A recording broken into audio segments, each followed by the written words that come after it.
ช่องระฆังทองสวัสดีค่ะ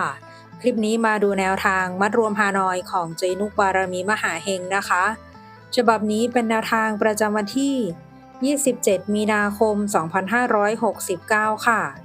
วันนี้เจให้เด่นที่ 2 ฟันที่ 2 นะคะ27 29 28ตัวเน้น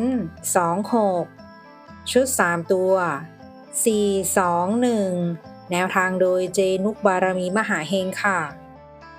แนวทางมีเข้ามีหลุดนะคะถ้าใครเห็นเลขแล้วชอบค่อยตามแต่ถ้าไม่ชอบปล่อยผ่านก่อนได้เลยค่ะ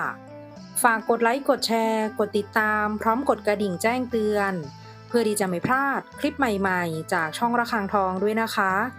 ขอบพระคุณทุกท่านที่เข้ามารับชมค่ะ